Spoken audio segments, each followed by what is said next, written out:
What will happen to the vessels that went into the concession arrangement? As I mentioned earlier on in my response, Mr. Speaker, sir, that just like with MV Chirembwe, we are into discussions with the Motor Angel to look at the possible alternatives through which these vessels can also be put to good use for the benefit of the country, Malawi. The question from Nkatabe Central, again through you, Mr. Speaker, sir, let me thank the honorable member from Nkatabe Central that my ministry should also consider rehabilitation of the Nkatabe port as we are rehabilitating and maintaining the Likoma port. So through you, Mr. Speaker, sir, I would like to say that we've taken note of this, and whilst we are working on improving the inland water transport system, we are also going to seriously consider rehabilitating and maintaining the Nkatabe port as put to us by the honorable member for Nkatabe Central. I submit, Mr. Speaker, sir. Thank you. Good man. Thank you, Honorable Minister of Transport. There's a Kasina. What's gone out of order? Mr. Speaker, sir, good morning. It's a very lovely Thursday morning, and this is a House of Honor which you chair as our Speaker. It is for this reason that today, being a private member's day, we waive all standing orders to allow the House to debate the supplementary order paper which has been secreted, tackling private members Bill number 2 of 2025.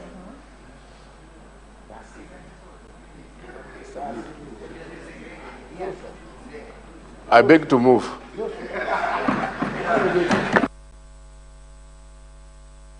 I had not yet seen the revised.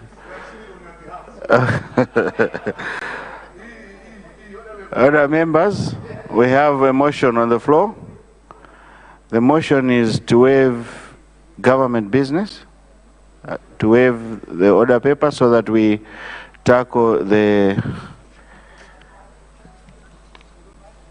revised order paper in order to tackle bill number 2. I now put a question. Those of that opinion say aye. Aye. Those of the contrary view say no. The ayes have it and the motion is carried.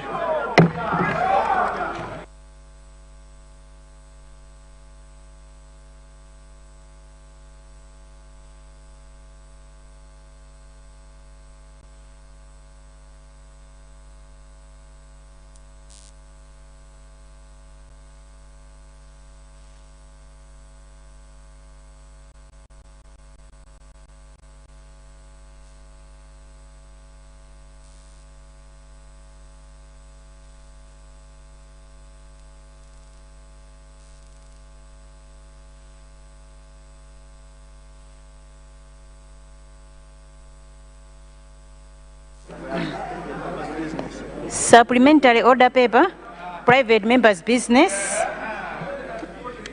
bill number 2 of 2025, Constitution Amendment.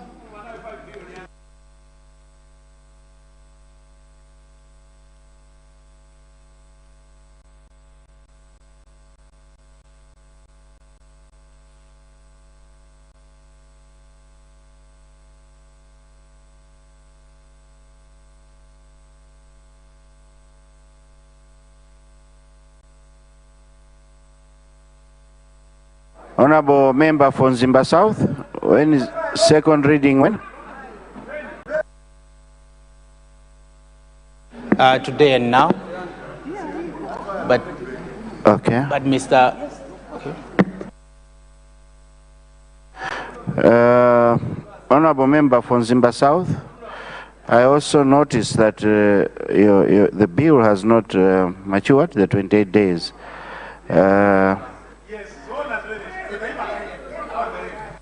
Thank you so much, Mr. Speaker, for that guidance. I beg to move that the notice period for secretion of Bill number 2 of 2025 be waived in order to allow the House to consider this bill because of its urgency.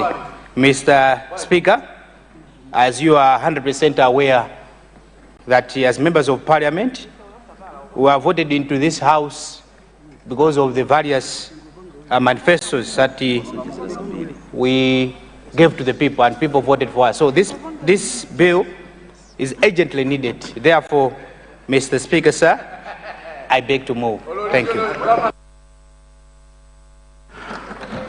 Thank you, Zimba South.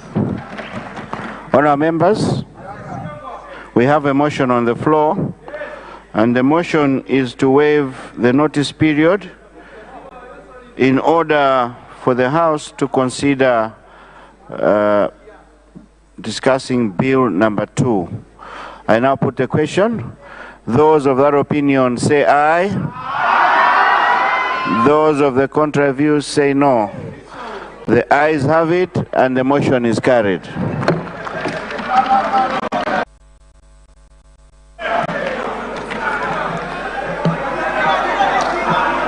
Second reading, Private Members Bill number 2 of 2025, Constitution Amendment.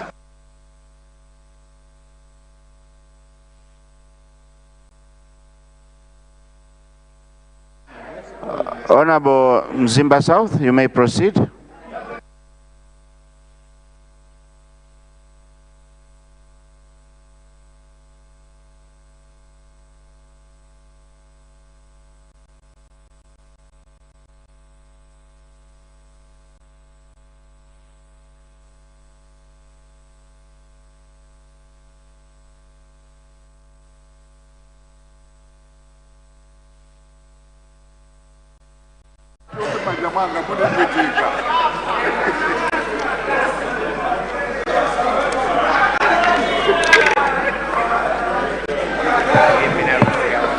Mr.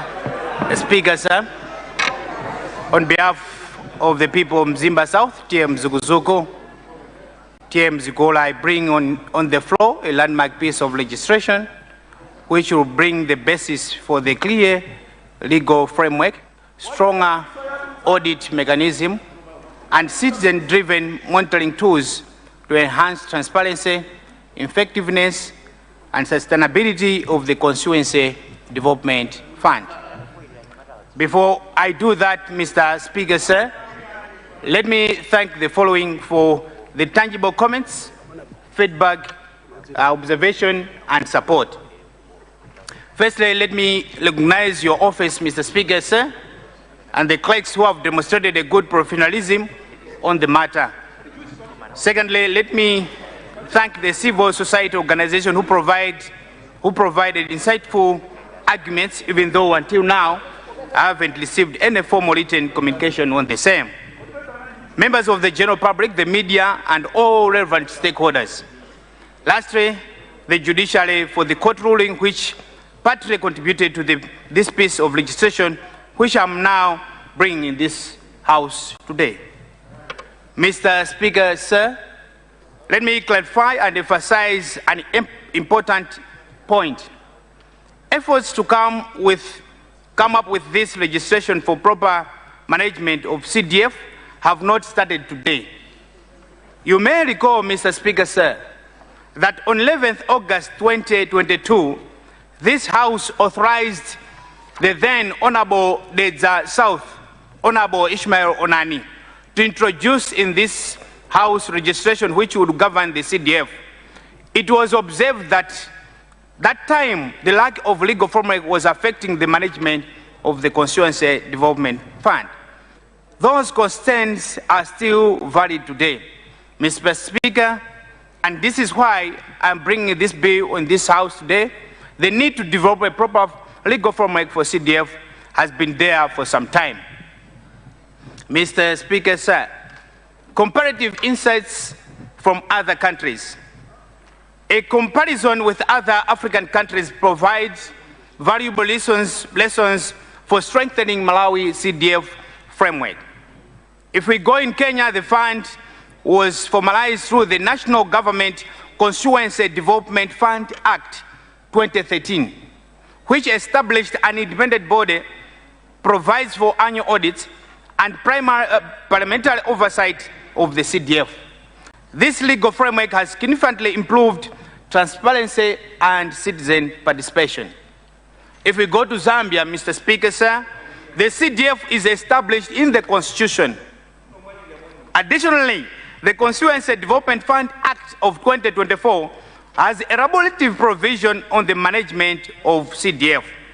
Further, the introduction of detailed regulations has enhanced accountability. In Zambia, Mr. Speaker, sir, CDF has evolved into a major tool for local development, with allocation reaching Zambian kwacha 40 million per constituency.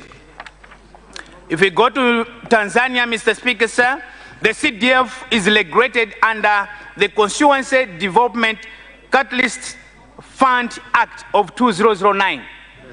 This act establishes Constituency Development Catalyst Fund and provides for the allocation and the orderly disbursement of funds. It also makes provision for proper record keeping, audits, and generally the proper management of the CDCF. Our colleagues in Namibia and Nigeria are in the process of coming up with the legislation on CDF, with bills already developed to this effect. Mr. Speaker, sir, this comparative analysis demonstrates that there is a merit in having a proper legal framework regulating CDF. It also highlights the need for Malawi to develop its own legislation concerning CDF. This Constitution Amendment Bill, therefore, proposes the insertion of a new chapter, XIVA, in the Constitution, which will provide for the following 4 things. Firstly, Mr. Speaker, sir, the establishment of the Constituency Development Fund. Secondly, the purpose of the fund. Thirdly, the governance of the fund. Fourthly, the guiding principles for governance, management, and utilization of the fund. Mr. Speaker, sir, this fund will be used to finance implementation of community projects and payment of administrative and other expenses. An important feature of this bill, Mr. Speaker, sir, are the guiding principles concerning the management of the CDF. These are transparency, efficiency, and accountability, and at the heart of all, it is community ownership and empowerment.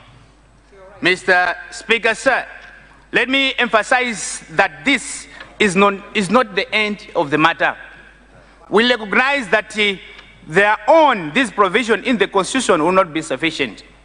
We will very soon come to this House again with the CDF bill, which will build on this constitutional provision and provide a more detailed management of CDF. This constitutional amendment may lays a very important foundation in our country's CDF legal framework. I wish to stress, Mr. Speaker, sir, that during the period in which we will be processing CDF bill, I, in collaboration with the Legal Affairs Committee, will make thorough consultation on this bill with all relevant stakeholders in the country. This will ensure that the views from these key stakeholders are incorporated in the draft bill before it is brought in this August House for consideration and adoption.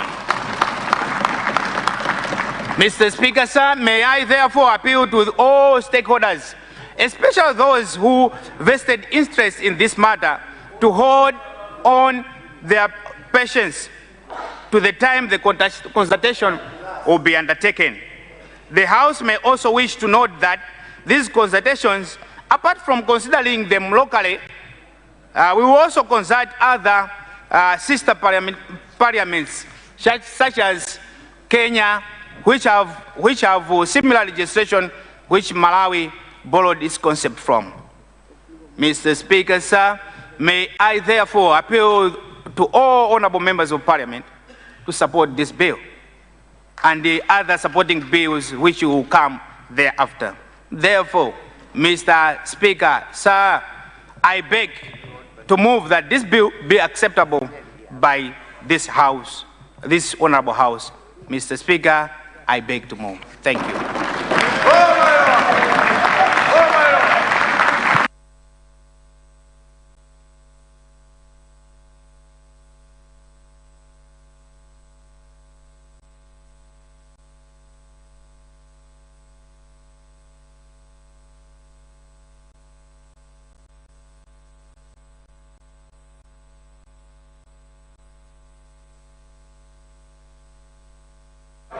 Thank you very much, Mzimba South. Let's take our seats. Honorable members, considering the importance of this bill, let me now invite spokespersons, starting from the DPP and then the MCP. Point of order. Yes.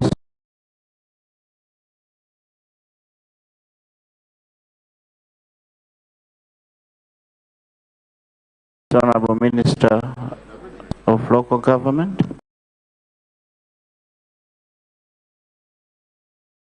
Thank you very much. Right, Honorable Speaker. Just to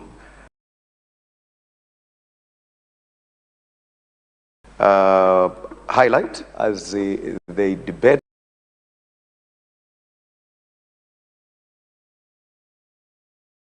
to check at what stage would we probably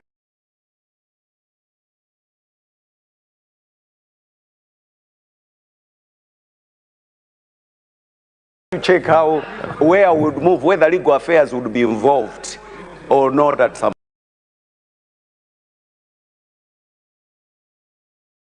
point.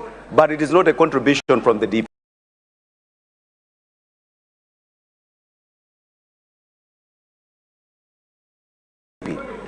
No, the procedure was that, can I please have a spokesperson from the DPP?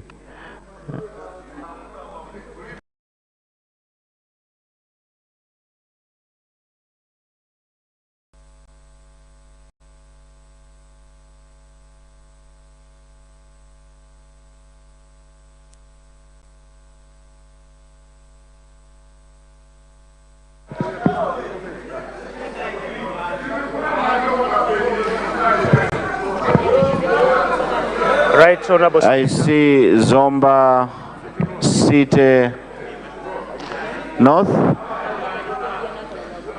Thank you, Right Honorable Speaker. It's a point of order. It's a point of order. South? Doha East. Doha East, sorry. Yes, what's going on, of order? Good morning, Right Honorable. This is a bill, and therefore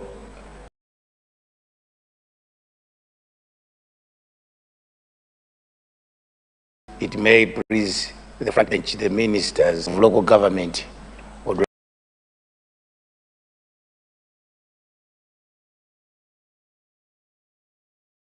run away from a bill that talks about local government.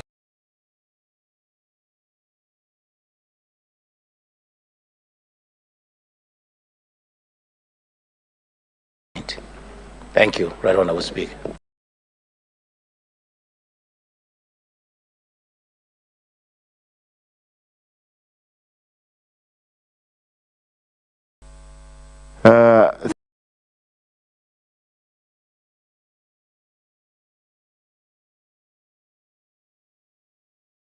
Thank you, Doha East.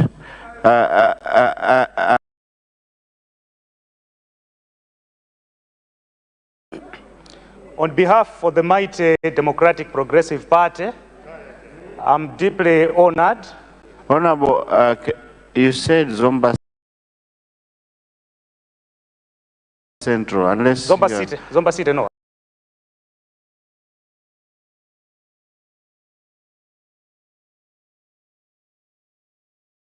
Zomba City North. Yes. Yes. Right Honorable Speaker,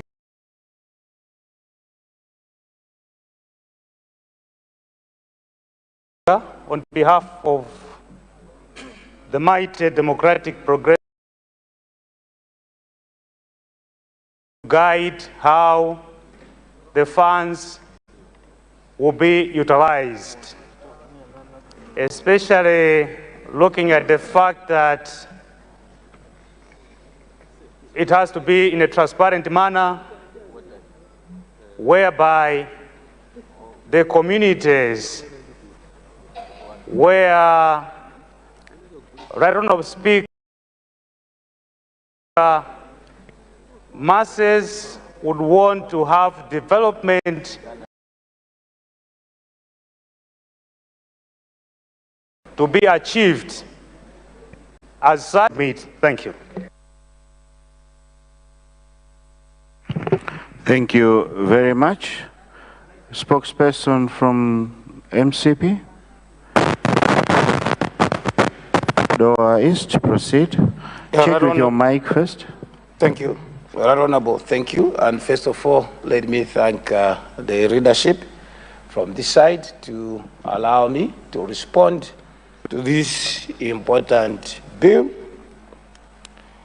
Today I stand to continue and pray that the spirit of Right Honorable Martha Lungi continues to rest in peace. The Right Honorable Speaker, the Right Martha Lungi, was the one who brought the motion in the House when the members then felt it necessary that there was need for equal distribution of resources across the country, but also to make sure that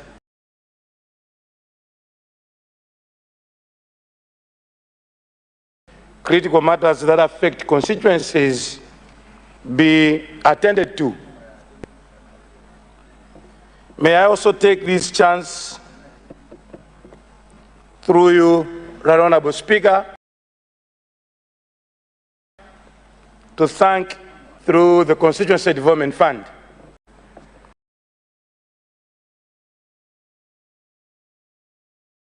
after that, there came Madam Dr. Joyce Banda, who did the same.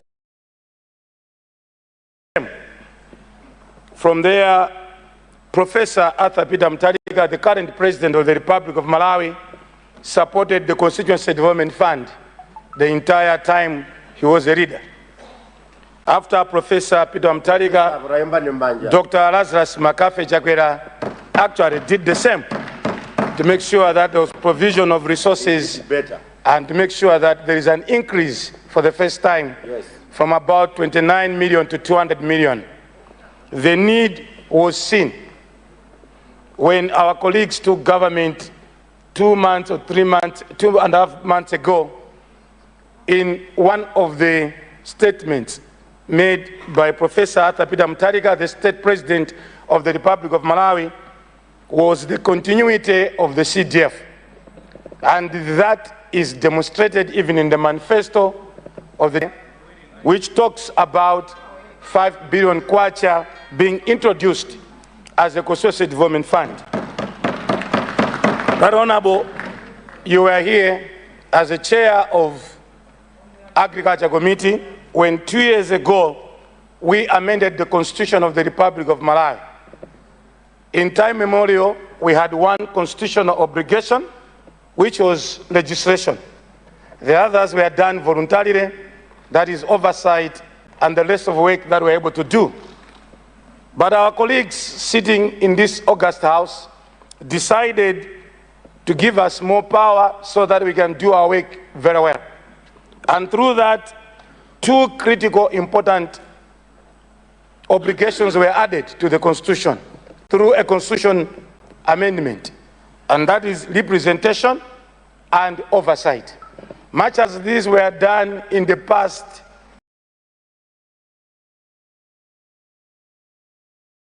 without any constitutional obligation,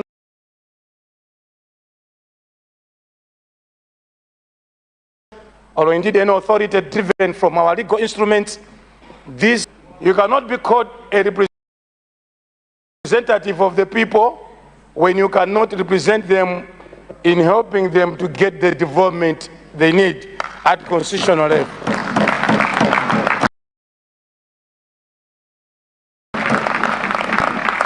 What is representation if you cannot represent them at council level and decide what must happen in the constituency that we are chosen and elected? What is representation, Right Honorable Speaker, if representation means only coming here and say, get the 5 billion and do whatever you want to do, I will not be able to see and even have something to say over those resources. Imagine. Right Honorable Speaker, I'm here with some knowledge that the nation has been brainwashed with news that members of parliament abuse resources. And that's what has taken center stage. There are even some that have commented about this, even without knowledge. Let me be honest with you. If resources have been abused in the country, it's not only through CDF alone. Even the district development fund, yes, even local development fund, yes, even all other resources, yes, in the country. It is not only the constituency development fund. Right Honorable Speaker, there's also been an insinuation out there, and I'm calling it an insinuation because it's not everybody. People think that members of parliament work with money in their pockets. People think that members of parliament write checks. People think that members of parliament go and correct quotations. People think that members of parliament represses the district commissioners who are controlling officers. All these have been insinuated that we do that work. We have never done that work. We have never done that work. And civil society, some don't even. My background, I worked in the civil society. I've even challenged some of my colleagues, come, let's talk. I have never written a check. I've never solicited quotations. This is work done by the district commissioners, the controlling officers. This is work done by the people that are given those positions. And the CDF, Right Honorable Speaker, goes through the same way any other fund. The Public Finance Management Act also goes through the same thing. CDF is not immune. Members of parliament here will not carry checks. Members of parliament here will not solicit quotations. Members of parliament here will not do anything else. That must be done by our controlling officers. District commissioners are the ones mandated to do that job. But just because people don't think, journalists have written as if we do carry CDF in our bags. We don't do that. Right Honorable Speaker, we don't do that. If we would do that, we'd be arrested the following day. No controlling officer would allow a member of parliament to write checks. And I've even heard others saying, CDF with Manjama MP. No, that's not true.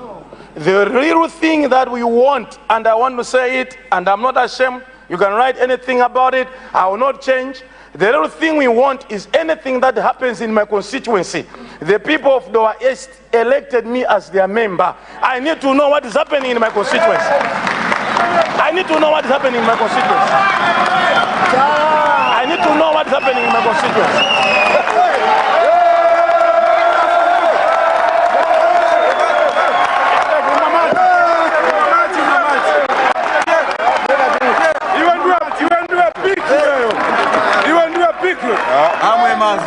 Thank you. Master, we look.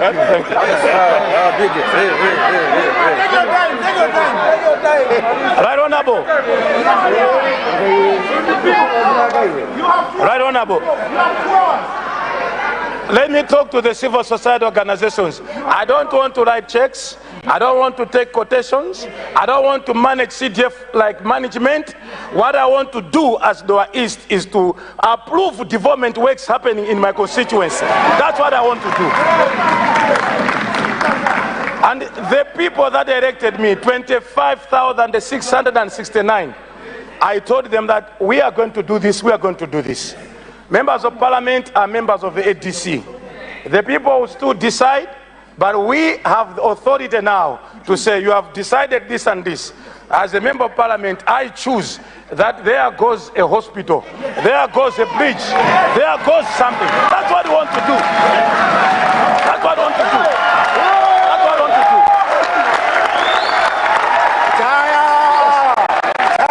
That's what we want to do.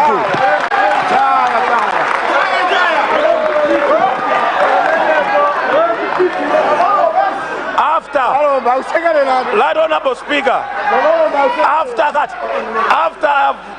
I have approved the bridge, listen, and I'm speaking to the nation, after I have approved the bridge, I will not go and collect quotations. No.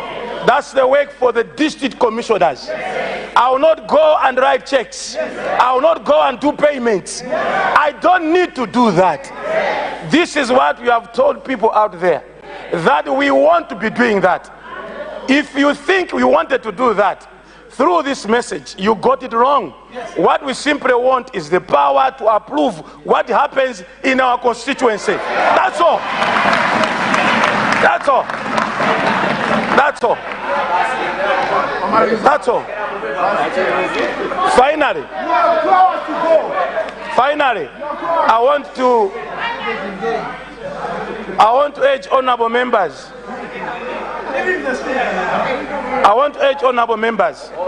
Out of the 193 constituencies, out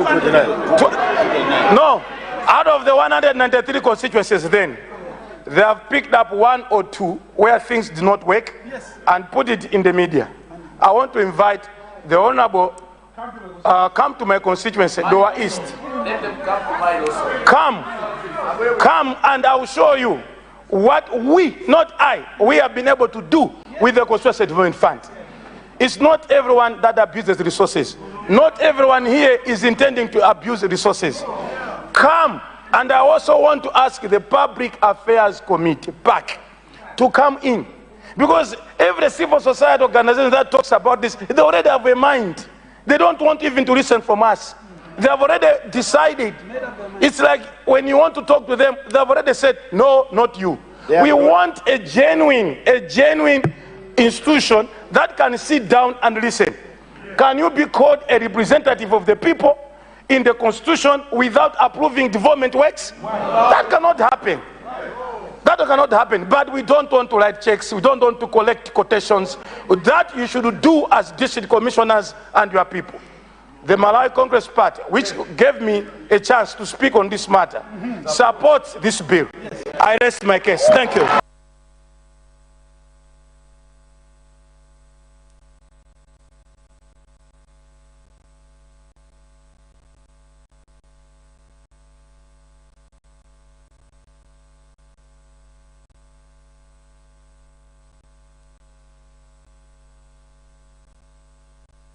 Thank you.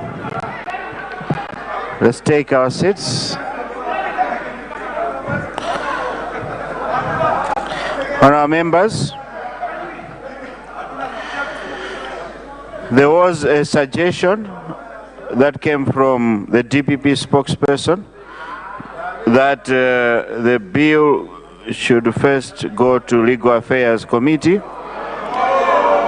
and it is my understanding that the bill is already with the Legal Affairs Committee. I see leader.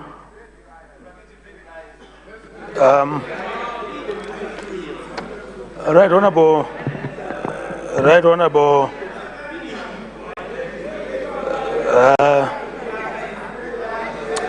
Speaker.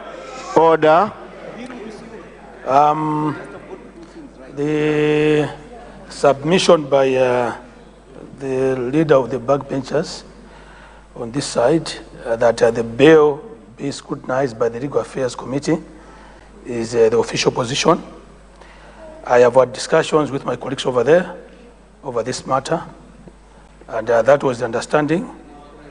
We are all in favor of this bill, but we need to make sure that we follow all of the processes, and therefore we would like to take that route.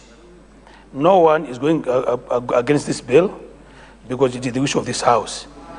but let's make sure that we follow all the due processes. I would like to submit, Right Honorable Speaker.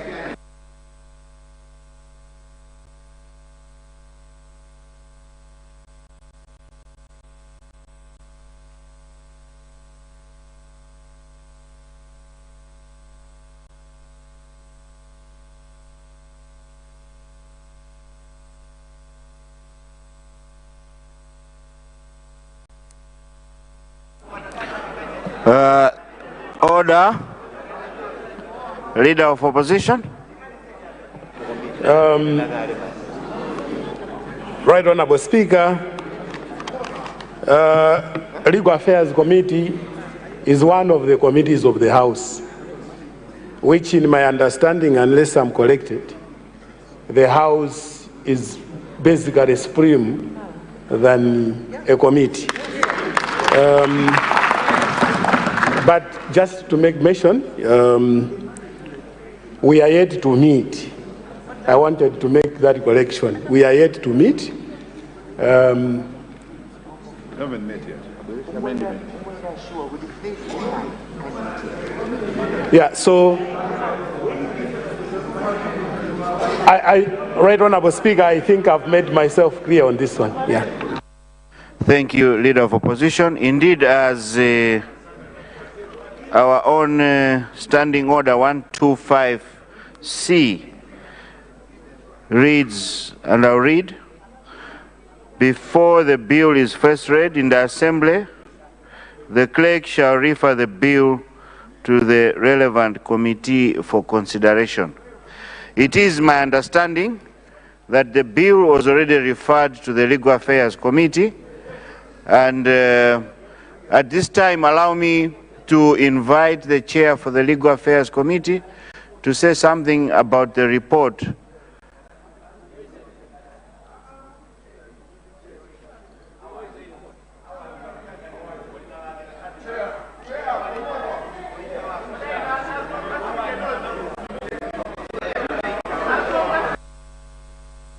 The chair.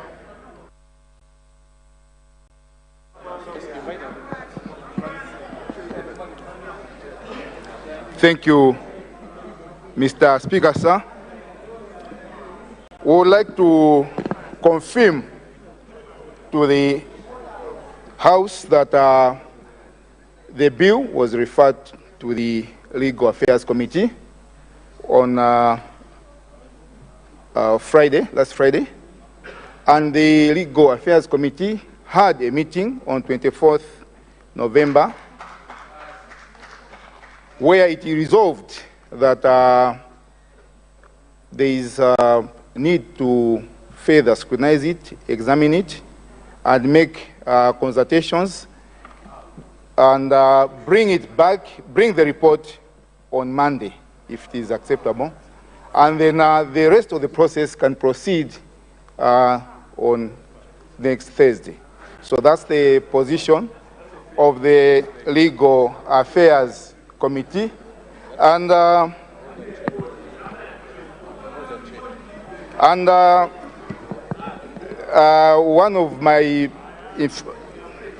one of the members, in fact, is the member of Parliament that has just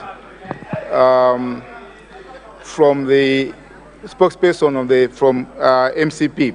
So the position is it's just this weekend. Immediately after, on Monday, the report can come and then debate it. The importance of this bill, it needs the scrutiny. It needs to pass through the Legal Affairs Committee. I submit. Thank you.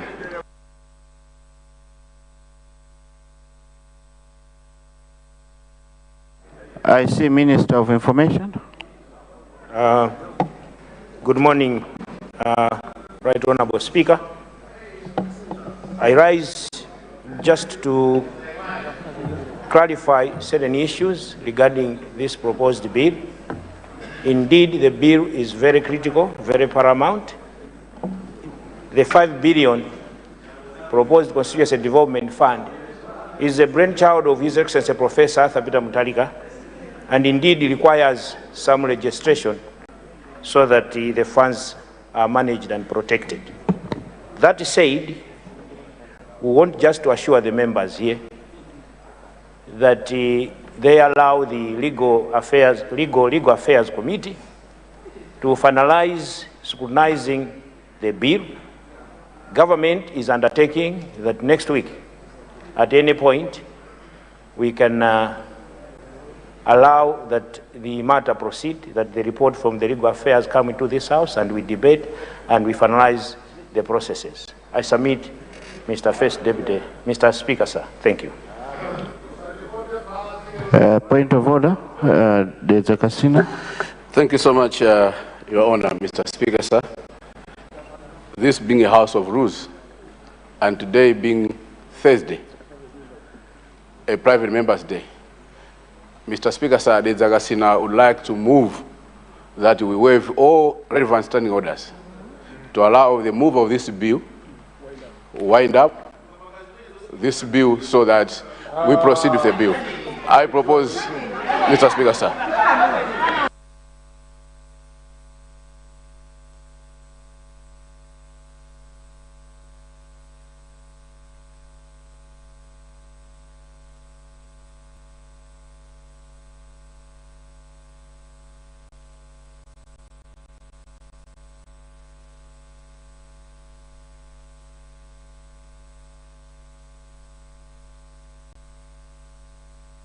Point of order. Point of order. Point of order.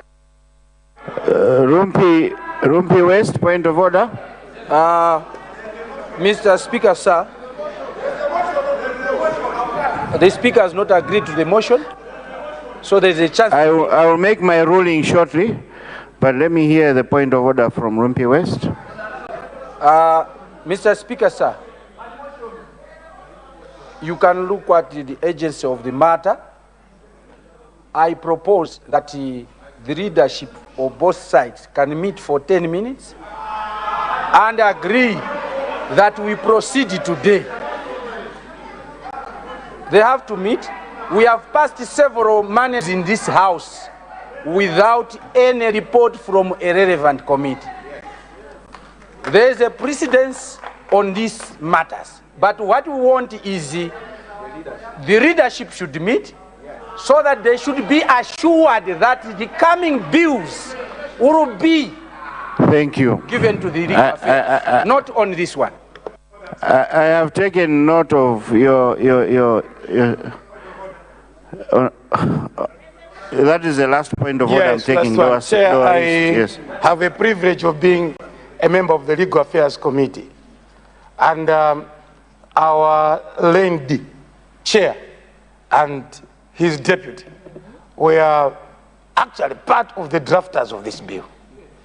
I don't think it will change anything. They are the ones who drafted this bill, the chair and him. So I don't know. Even if we go out over the weekend, this bill was drafted by the two lawyers there, the chair and the vice. So even if they take us to the lake,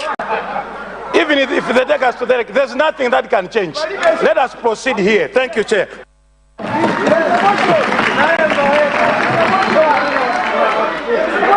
Minister of Local Government. Thank you very much, Right Honourable Speaker. As the undertake has already been done by the leader, I wanted to invite them that it is important for us to pass a bill that will leave the test of time. Done by them.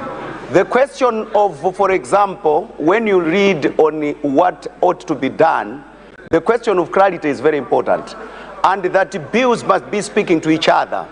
When you talk about, for example, management, then you've got the Public Finance Management Act on the other side. How do you reconcile the two? That is the more reason why we are saying the Legal Affairs Committee have got to, with the drafter, have got to look at this and this, reconcile them, so that when the bill is being passed here, those little ones would have already been sorted out, than for us to pass the constitution and then it is in conflict with the Public Finance Management Act. That's what we're talking about. So it's not a question of saying no to the bill, it is a question of making sure the constitution amendment is speaking to the act, this, so that at least either we go the other way around, but we can't proceed this way. I wanted to request that in fact, Right Honorable Speaker, in fact, my ministry officials have already been invited by the Legal Affairs Committee for such discussions. So we've got Ministry of Finance, we've got Ministry of Local Government that have already been invited, so that then they put this thing watertight so that nobody can question anything about it. I wanted just to present it that way.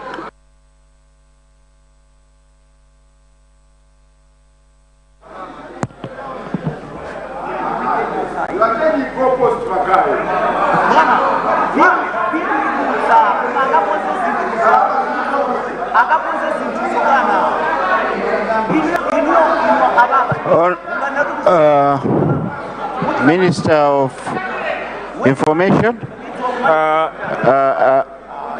I was about to make my ruling, but I'll give you. Honorable Speaker, this house is a serious house. It's a house of honor. It's a house of records. The matter on the floor is a matter that all of us here, we are conflicted. We are interested, all of us. And here we are drafting a bill when we know that we are conflicted. The whole reason why we are proposing that the bill in question should be referred to the Legal Affairs Committee. And then, wait a minute. And then we allow independent people to validate it. It is very, very important. Very, very important. One day, history being a best teacher. One day, history being a best teacher. One day, these things will come back to us. I'm telling you. Thank you very much. I submit, Mr. Speaker. Thank you. Honourable members,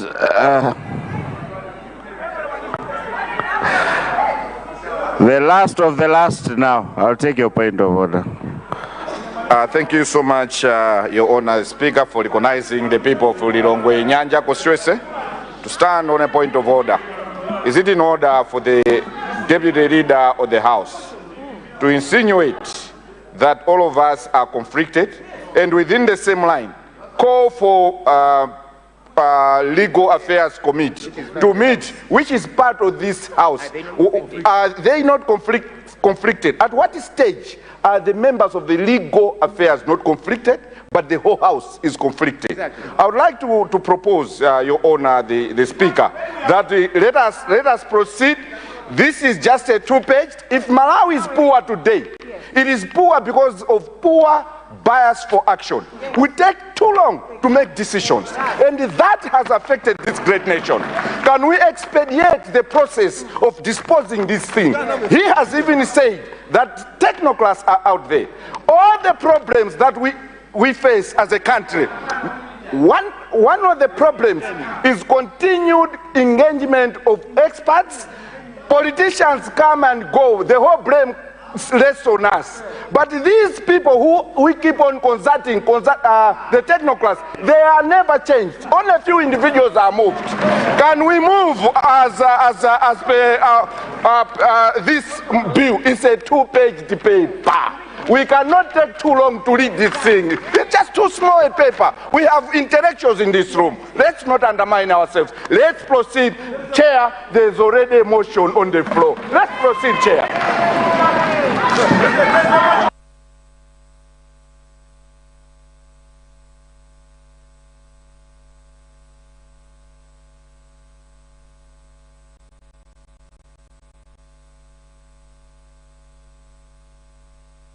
Point. Order.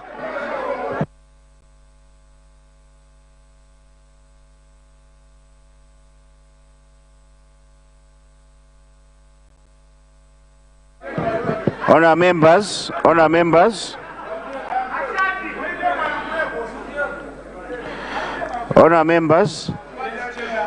let me make my ruling.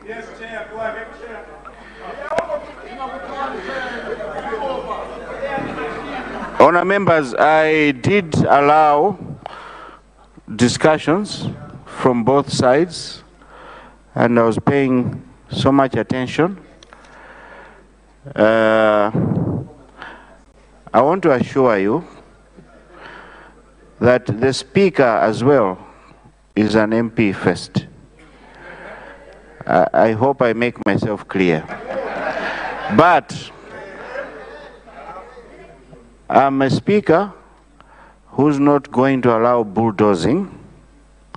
I'm a Speaker who swore to uphold the rules of the House. My ruling is as follows. Legal Affairs Committee should expedite and give us a report by Tuesday. We are going to conclude this on Thursday.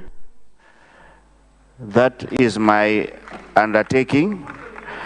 We don't want, this is a very important bill, as everyone has said. We don't want to be seen to be taking advantage because we are in a position to do that. Let us hear from other views as well. End of the day, we know what we are doing. So as your Speaker, be assured that we will conclude this matter, this bill, on Thursday. It is my plea that the Legal Affairs Committee do all the necessary work, because I cannot act without a report. We cannot proceed without a report. It might look unfair to the other quarters. So that is my ruling, and I declare that. Thank you.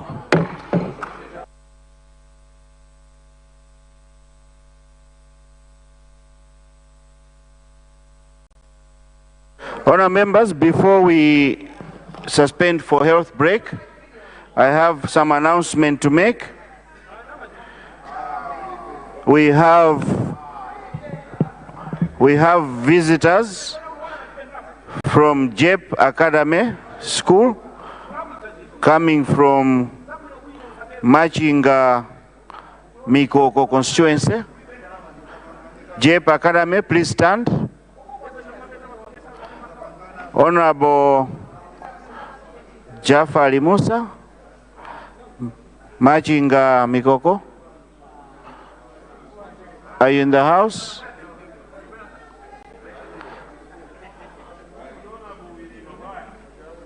Honorable Machinga Mikoko, are you in the house? Oh, he's gone to, okay. JEP Academy, you are most welcome. Takunya Dirani, Ziko Mogambiri, you may sit down.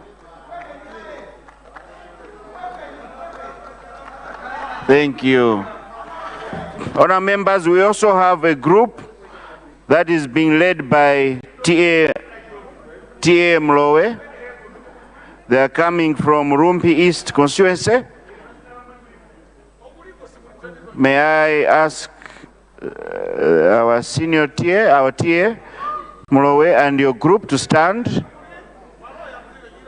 and our MP for Rumpi East constituency, please wave at your chiefs and your, thank you so much. Our chiefs, most welcome.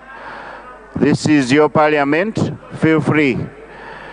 Thank you so much, our MP from Rumpi East.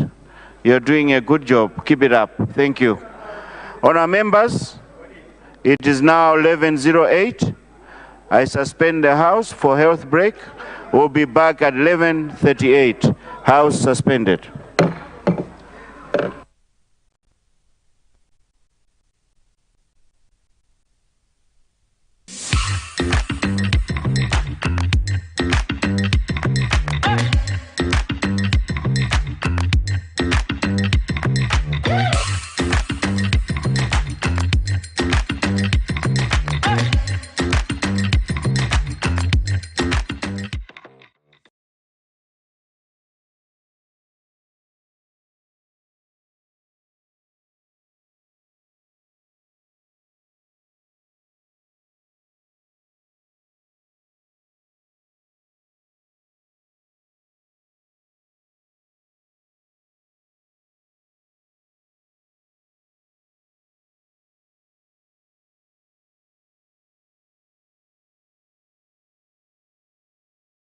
and looking old? Don't worry, Tropical Paints. Is your wall having problems? Covered in mold, blisters, and looking old? Don't worry, Tropical Paints is here for the rescue. With our premium paints, watch your walls transform instantly, giving them a fresh, flawless finish. Tropical Paints, your world in color.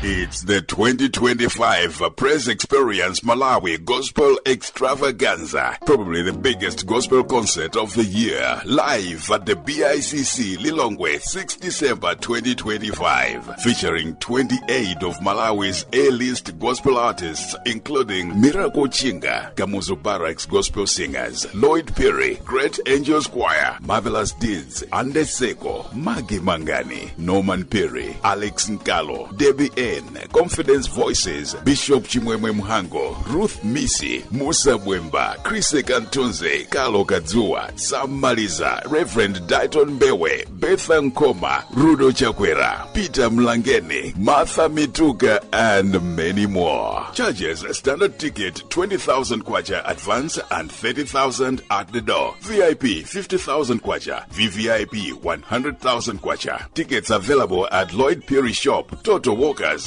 Patanki, Kabale Filling Station, Area 18 Filling Station, Area 18 Sanamo, Best Oil, CBM Superstorm Sungwi, Area 49 Panda, Nomonde Design Shop at BICC, Toto Filling Station City Center, BICC Reception, Maula Puma Filling Station, Puma Crossroads Filling Station, Kaunda Puma, Likuni Filling Station, Pamalewezi, Toto Bunda Filling Station, and Biwi Filling Station. Doors open at exactly 10 a.m. All artists will perform live, backed by the Praise Experience Band, and the entire show will be filmed for the Praise Experience Malawi Volume 2 album. So look sharp and dress for the occasion. Remember, all roads lead to the BICC in Lilongwe on 6 December for the 2025 Praise Experience Malawi Gospel Extravaganza, powered by AIA LED, Umodzi Park, TNM, and Web Tickets. See you there.